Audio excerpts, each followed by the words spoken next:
पड़ाव में आपकी यात्रा है जी, काफी संघर्ष स्वाभाविक सी बात है। 2800 किलोमीटर की यात्रा, 90 के 90 हल्के, तो संघर्ष तो है ही। किस तरह का है वो आदमी की नजर के ऊपर है। वो शारीरिक संघर्ष को देखना चाहता है, मानसिक को देखना चाहता है, एक राजनीतिक संघर्ष होता है, तो अनेकों हर तरह की चीज आपको 7.5 महीने में तो सारी चीजें आप एनकाउंटर कर लेते हो। क्या पूरे हरियाणा में ब्रजेंद्र सिंह को अपनी पहचान बनाने की इस यात्रा के माध्यम से? पहचान बन जाए तो बुराई क्या है, लेकिन ये प्रयास नहीं था। प्रयास तो ये था कि एक उदासीनता का माहौल था 2024 के चुनाव के बाद कांग्रेस कार्यकर्ताओं में और जनसाधारण में भी। तो उस माहौल में हम ये यात्रा लेके निकले थे और आज तो अब तो खत्म हो रही है। अपने 90 में विधानसभा में हम हैं और 1 घंटे बाद शायद समापन हो जाएगा। तो अब तो एक संतोष का भाव है फिलहाल, लेकिन अब इस चीज को और मजबूती से आगे बढ़ाना है अगले 3 साल के लिए। आपकी है या कांग्रेस की? कांग्रेस पार्टी की यात्रा है। कांग्रेस के शीर्ष नेतृत्व की अनुमति लेके की गई थी और मुझे हैरानी है जब राहुल गांधी यात्रा में आ चुके उसके बाद भी ये सवाल किस लिए पूछा जा रहा है। अच्छा, वरिष्ठ IAS ऑफिसर इस यात्रा में चल रहे हैं। हाँ जी। और 4 विधायक रोहतक में हैं। भूपेंद्र हुड्डा का ये गृह जिला है, वो नादार्द क्यों है? उनसे पूछो, मेरे को क्यों पूछ रहे हो? वो कह रहे हैं अभी इनवाइट ही नहीं मिला है। चिट्ठी की कॉपी दिखाऊं क्या? इतना छोटा स्तर पर मत लाओ यार अपने वार्तालाप को। ब्रजेंद्र सिंह वो यार कांग्रेस की यात्रा कौन सी होगी, मुझे समझा तो दो। गुड़गांव में जो कार्यक्रम था, जो सड़क थी और जो मंच था, वो सद्भाव यात्रा का था। सद्भाव और राहुल गांधी जी वहाँ सिर्फ सद्भाव यात्रा के लिए आए थे और ब्रजेंद्र सद्भाव बनाने के लिए निकले हैं, लेकिन कांग्रेस में सद्भाव नहीं बन रहा है। विडम्बना की बात नहीं है। जब कोई मुट्ठी खुलती है तो थोड़ी तकलीफ होती है। इस यात्रा के दौरान क्या परेशानी हुई सर? हर तरह की होती है जी परेशानी, लेकिन लोगों का जो साथ था और जो हमारे साथ जो यात्री जो साथ चल रहे हैं, जिस मजबूती से वो खड़े रहे हैं इस पूरे सफर के दौरान, क्योंकि इस यात्रा के दौरान मुझे बात समझ में आई कि कहना एक चीज है लेकिन उसको करना अलग चीज है।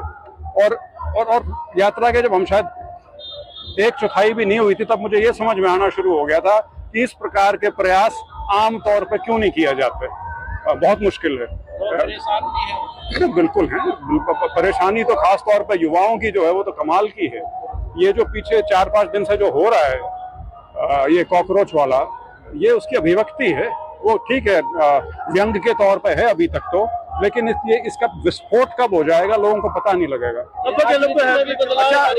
राहुल गांधी ने आपको थपकी मारी, आशीर्वाद दिया, बधाई दी आपको, कितना संबल बढ़ा आपका? नहीं, उनका आशीर्वाद मेरे को यात्रा शुरू होने से पहले से है। उनसे पूछ के उनकी अनुमति के बाद यात्रा शुरू की है। उसके बाद बीच में यात्रा के दौरान उन्होंने मुझे दिल्ली बुला के हर बार यात्रा की प्रोग्रेस के बारे में पूछा है।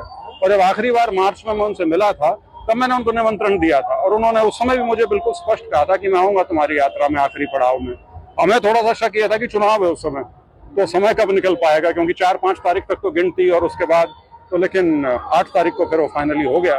कांग्रेस पार्टी की जो आज दशा है, क्या इन्हीं कारण से भी एकजुट नहीं है? ये कारण तो है ही, लेकिन दूसरा कारण है और बड़ा कारण है जो बीजेपी ने विभाजन की राजनीति की है।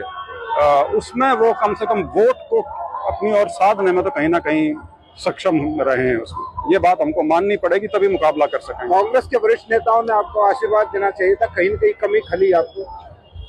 मेरे को कोई कमी नहीं खली। शुरू में खली थी, शुरू के 10-12 दिन में, क्योंकि यात्रा का इस तरह से अनुभव तो है नहीं कि पहले कभी की हो, तो उस समय मैं भी कभी कभार चिढ़ जाता था इस चीज से। लेकिन फिर मेरे को धीरे धीरे समझ में आना शुरू हुआ कि जिन लोगों की आप बात कर रहे हैं वो बहुत बड़े बड़े नेता हैं सारे। कोई पता नहीं कितनी बार का MLA है, कोई कितनी बार का MP है, और मैं ना MLA ना MP, तो वो क्यों आए मेरी यात्रा में? तो ठीक है, उनका अपना मत है। राहुल गांधी के साथ आपकी टी-शर्ट मैच हुई, क्या और भी आइडियोलॉजी मैच होगी? नहीं, मैं यही चाहूंगा कि यदि आप मेरी उनके विचारों का मेल अगर समझ पाएंगे तो बेहतर है, बजाय टी-शर्ट और दाढ़ी का। सब एक मंच पे आ जाएं तो कांग्रेस कैसे हल होगा? राहुल गांधी जी, प्रभारी जी, प्रदेश अध्यक्ष और CLP लीडर जब ये एक मंच पे आ जाएं, उसके बाद कौन सा? एक सवाल और एक सवाल। ये सब क्या वो सिविल सर्वेंट सही था या राजनीति सही? नहीं, मैं एक राजनीतिक व्यक्ति हूँ जो समाज में आया हूँ, तो एज ए सिविल सर्वेंट